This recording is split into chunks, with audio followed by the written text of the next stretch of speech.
We're back on Of Love and Sorrow. Actually, we didn't stop.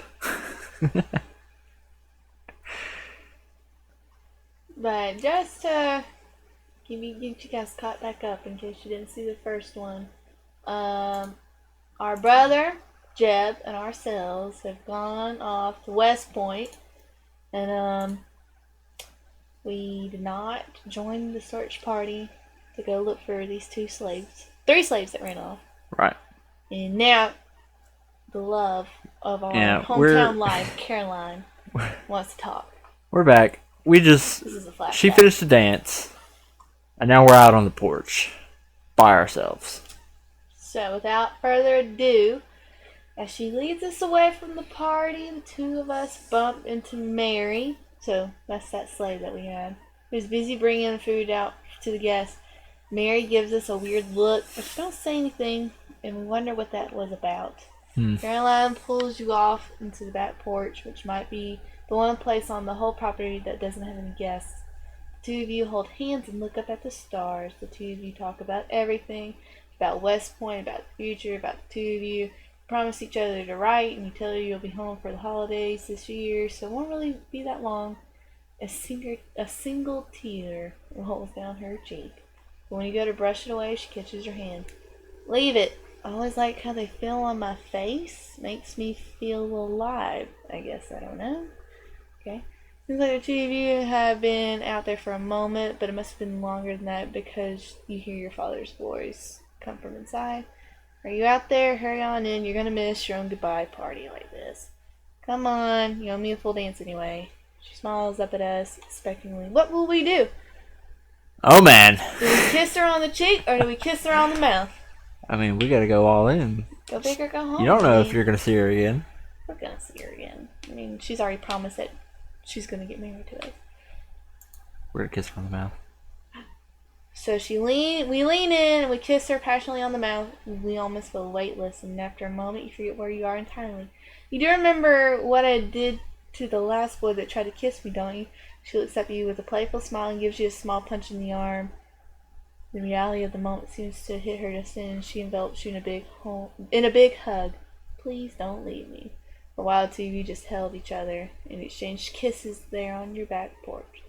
Eventually, though, came time to go back inside. Don't want your father coming out to check on you a second time, or to see you kissing. Well, she whispered in your ear, if this doesn't give you a good reason to return, I don't know what will. Oh man. You lend her your hand. You lean your head on the train window and try to fight back the feeling of melancholy that suddenly comes over you. You'll be home for Christmas, you tell yourself. You can see Caroline then. The scene from last night replays in your head several more times before you slowly doze off on the train. When we wake up, we're there, West Point, and we feel like our life will truly begin, and it will start right now. Oh, will it? Our boots squish in the soft mud as we exit the train. It must have rained recently as the area around the outside of the train is soggy and messy. Fall into our knapsack, careful not to drop anything in all the puddles. A large crowd of cadets slowly walk ahead of you, but looking back, you only see the train and your brother. It looks like the two of you were the last off the train. You hurry up to catch up with the rest. Brother seems hastened by the mud and the rain without so much as looking down. He sloshes through a couple of puddles, grinning widely at his new surroundings. He always did have an affinity to the outdoors, although he was typically more careful about tracking his feet through the mud. He obviously excited to be at West Point. He catches your eyes. You're looking back at him. Hey, he says, motioning towards the road ahead. Carriages. I'm sure we can take one of those to West Point.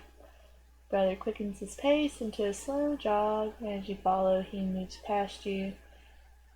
Promise the comfortable trip seems to have galvanized him.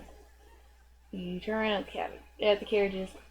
They certainly do look nice, and your father had provided both you and your brother with a tidy sum for necessities, just as this. Carriages were always your family's traditional form of transportation in any city. It seemed natural to take one now, although none of the other cadets are taking carriages. It looks like it's their loss. Looks like most of them are getting ready to walk. and the footprints moving away from the path indicate some of them have already taken off. While you're looking at the other cadets, one of the other lads up ahead sees you and motions you to join him. They really do seem a likable lot, and you don't want to seem rude to ignore the one that's currently waving in your direction. At the same time, though, the footpath leading to West Point is obviously in bad shape and does not look particularly safe. Your brother does seem to have his heart set on the carriage, too, judging by the fact he's already made almost his way over to him. What are we going to do? Go with our brother, follow the cadet. You can be rich and snobby and hop on that carrot. Or you can walk with the poor boy. You know, that doesn't tell us that he's poor. It just tells us that he's probably following the crowd. And I feel like we need to, us and our brother need to make our own way and ride the carriage. From our southern wealth. Yes. We are set above, and we're going to stay that way. Click. Choice Our impacts the choice story. impacts the Oh, man. Okay. Glancing down at our mud-encrusted shoes, you realize we're already snobby. We realize that they are already a mess. Surely a long trek will only make it worse. You weren't expecting this already. The path to West Point looks even worse, and you see some cadets already have mud going up the length of their pants. Besides, the only way any proper gentleman would travel is by carriage. Proper. You race to catch up with your brother and hop in the waiting carriage, so screw that other guy. Pay the driver, which amounts to a little more than a pittance when compared to the amount your father provided you with. So we are snobby. Your brother smiles as he enters behind you.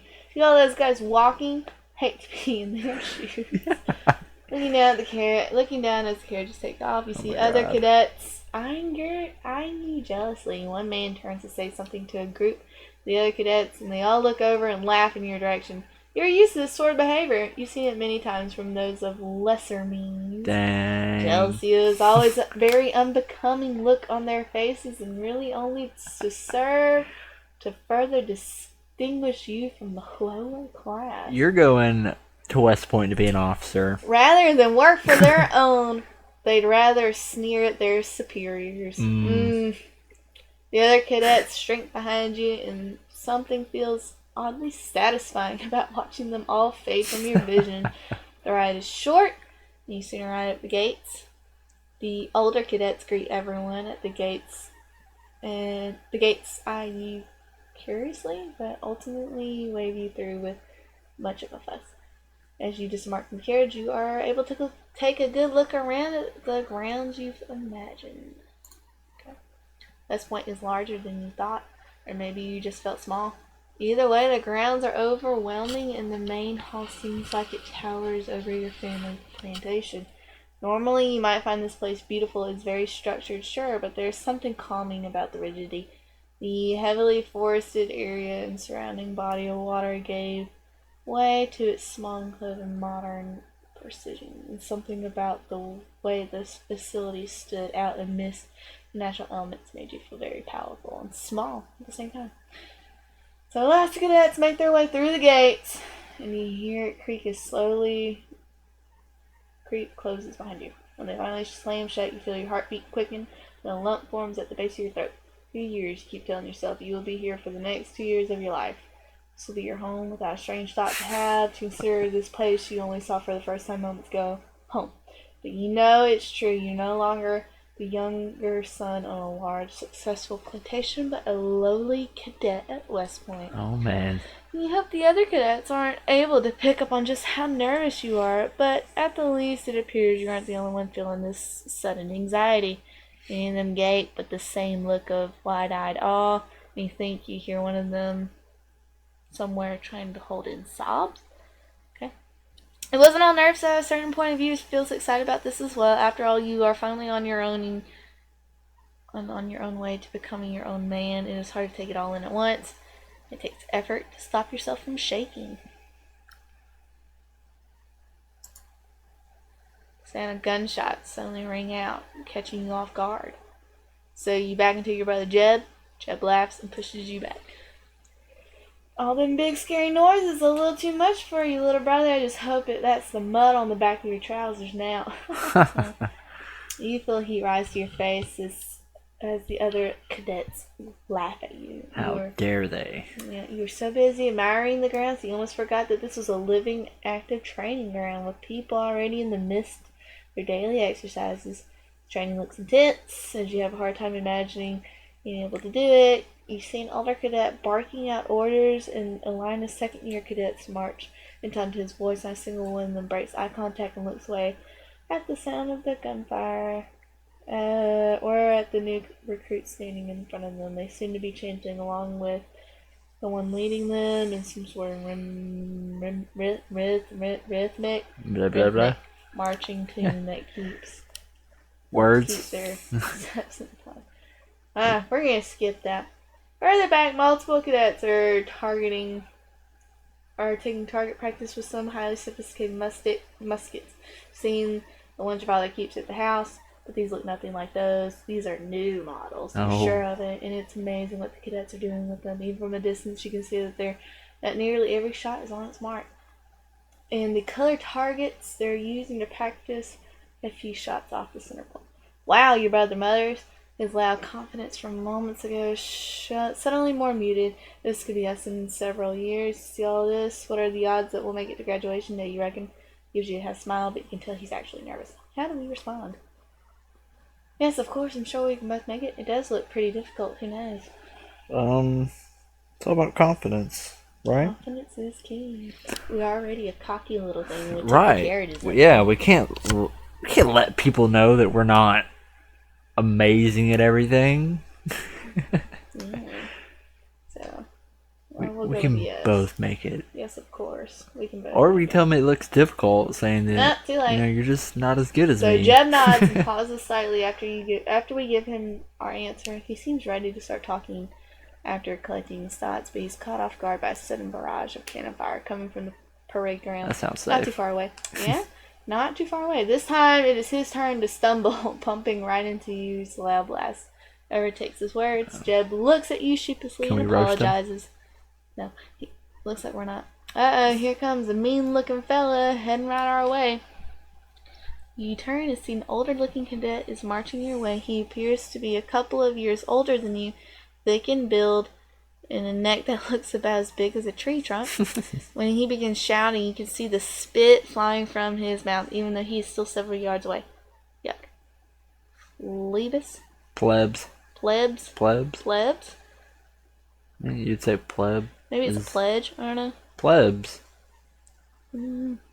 Why the hell are you standing around here for? Not one of you figured out that you need to be heading over and getting uniform?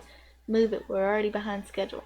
And we all get ushered to a smaller building. He's like the cadet drill sergeant. Yeah. He leads us on to the building, barking orders the whole time. He seems to be a very serious sort, and although you can't quite tell if he's actually any authority over you, he certainly acts like he does. Yeah. Your fellow cadets are quick to follow, and those that don't find themselves berated until they do. From only one man, he seems to be everywhere. Here, shouting at a boy for falling behind, there, yelling at another one for staring at him. This is a little drill sergeant. This is a drill sergeant. They are everywhere at once. Yeah. Jeb nudges you in the side. Someone should go get old Farmer Johnson. Go let old Farmer Johnson know that we have found his missing pig. Ooh, someone went and dressed it up in a military uniform. Doesn't he look like a hog? Tell me he don't look like a hog, and I'll call you a liar right there. We want to smile, but we don't. The older cadet was thick everywhere and had an upturned nose that flared when he yelled.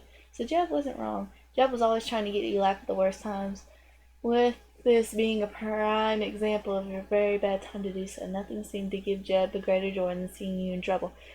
Instead of turning around, you kept your head focused forward. Some men at one table are registering each of the new cadets, and several others at another, and handing out uniforms.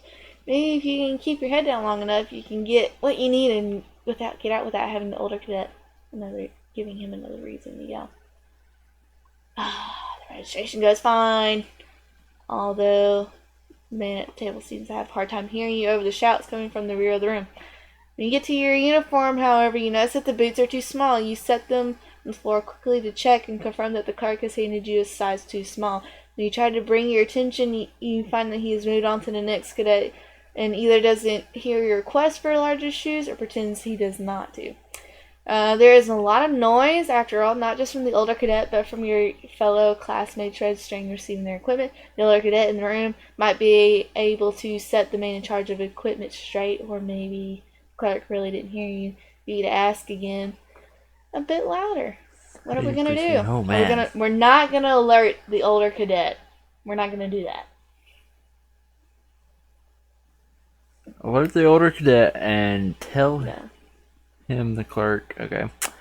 More firmly let the clerk know your boots are a size small. Or we can ignore the mistake, gather our equipment, Nah. and leave like a weenie. We can't ignore it. I feel like the middle is the best because I feel like it'd catch up with us. we can't have boots that are too small. Right. The clerk is helping someone else, and while you hate to interrupt, you see no better way. You wait for a lull between the two cadets and quickly jump back in line.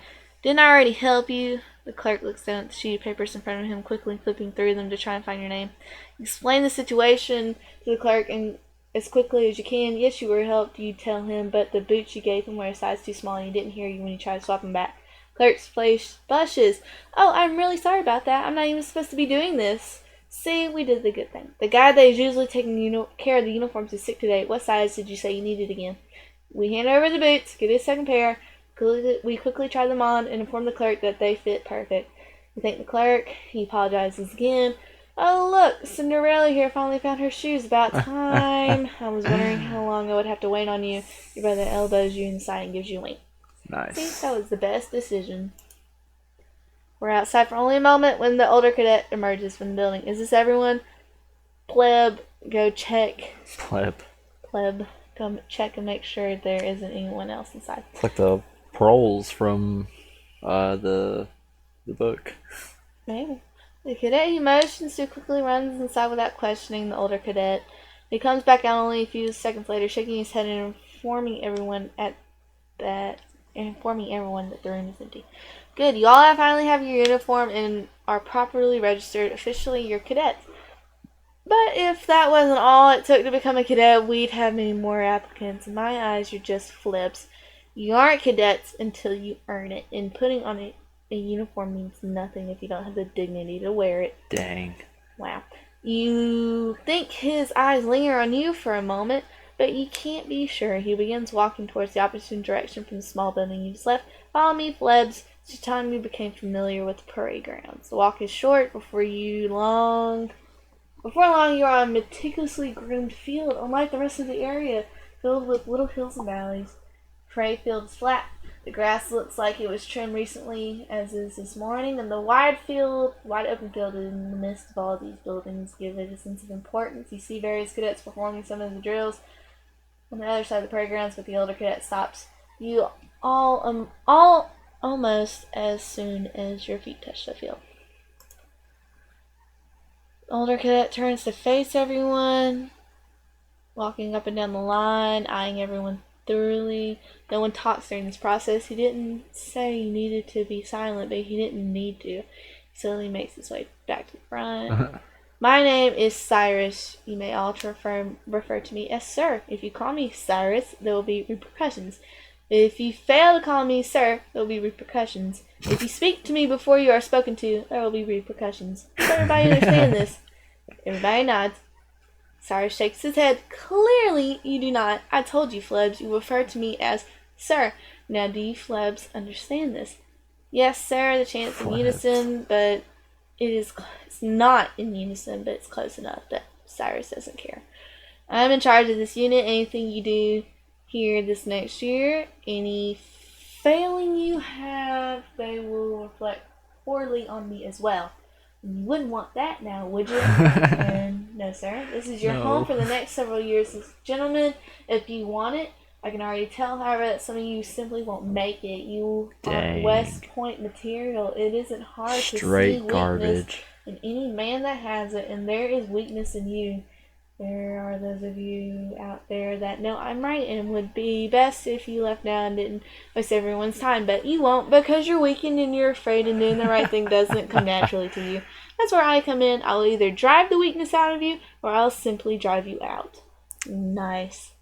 Very well put. He finally smiles, and there's a hint of cruelty to it that you are uncomfortably familiar with. The rest of his speech is fairly standard stuff about work and tradition and what it means to be West Point. You aren't focusing on that. His comment about driving the weak out, that's what sticks with you. Are you strong enough to do this? Is he right? Are you the one of the weak ones? This has been concern in the back of your mind for the past couple weeks, but Cyrus's comments have brought it to the There you go. forefront. Questioning yourself now. After you... Yeah, it was. Okay, well, again, we're going to stop here. It's about 20-minute mark, but we will pick up next time. Goodbye.